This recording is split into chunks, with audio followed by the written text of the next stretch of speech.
Everybody, it's Hussein Kabani, your favorite broker. What I want to talk to you right now is about a firm deal. What does a firm deal mean? Why does a firm deal happen? What's a firm deal?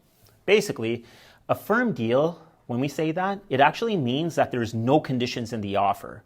So when this offer gets accepted, if it gets accepted, you are in a legally binding contract to purchase this property. And some people think that if you don't get the deposit, oh, there's no deal. It's not true.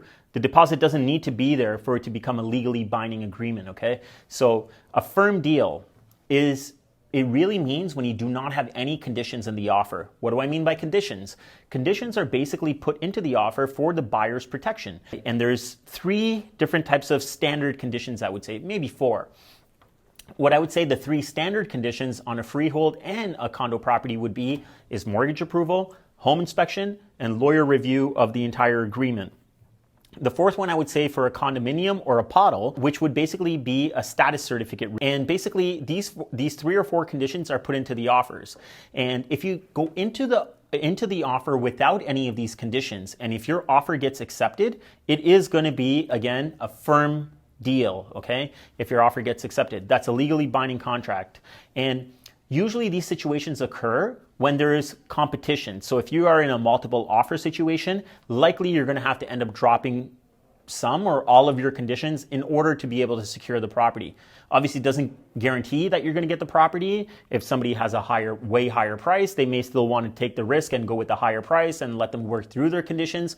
Or if the price is basically the same, but you have a firm deal, they might want to end up taking your offer. So with a firm deal, guys, like I got a story here for you guys, a very quick one. So I got a message from somebody that basically lives in the GTA, could not really afford to get into the market in the GTA. So he ended up purchasing a property in London, Ontario. The message goes something like this. Basically, he ends up purchasing a property in London, Ontario without viewing the property. He had, I guess, a GTA agent that went out there or just made an offer for him out there. And it was an unconditional offer and it obviously got accepted. So his message to me is that, hey, I made this offer, it got accepted, it was a firm deal. I didn't understand that it was a firm deal and now they've accepted the offer and I don't know what to do because I don't want to move forward with this transaction. So again, guys, it's very important for you to know that if you're going in with a firm offer to understand what that actually means. So this person in particular is kind of stuck in that deal unless the sellers want to let him out of that agreement. So it's not likely that the sellers will want to let him out, but if they do, that's going to be up to them. But at this point right now, this person would actually be in a firm and binding agreement because they had no conditions in their offer. This person is going to have one of 2, I would say 3 options really over here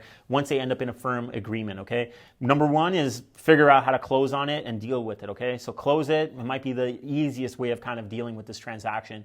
The second way is try to find some mutual ground with the seller and figure out, hey, what can we do to get out of this agreement? It might cost you financially still, but if you really want out of this agreement, there's got to be a way to kind of negotiate yourself out of this thing. And the third option is take your chances. Just don't do anything. Don't close. Go quiet. Not a recommended move, but that is an option that you can do. Now, if you really find yourself in this situation, I would highly recommend to you is not to just talk to your realtor about it, but more importantly, talk to a proper real estate lawyer and ask them their opinion of what your options would be at that point. But it is a very, very, very serious situation. If you are in a firm offer that gets accepted and for some reason you don't want to move forward with that deal, it is a very serious deal and it should be handled through a lawyer at that point if you decide that you do not want to move forward with the deal. Basically, again, to recap, what a firm deal means, you got to go in firm. If you hear that term, that means that you're going in unconditionally. There's no conditions in the offer. So there's no way of coming out of this agreement. If this offer gets accepted, it's going to be a legally binding agreement regardless of a deposit being dropped off. If you guys have any questions about something like a firm deal, be more than happy to have a quick 15-20 minute conversation with you guys. Feel free to give me a text, send me a DM, an email, and this is where I need your guys' help, okay? I need you guys to like this. Please share this with your friends, and don't forget to subscribe. I really feel like we got a lot of valuable information over here, so please do subscribe. And until next time, guys, remember one thing, get Kabani, get sold. Sell it, sell it, sell it, sell it, sold. Sell it, sell it, sell it, sell it, sold. Sell it, sell it, sell it, sell it, sold. Sell it, sell it, sell it, sell it, sold.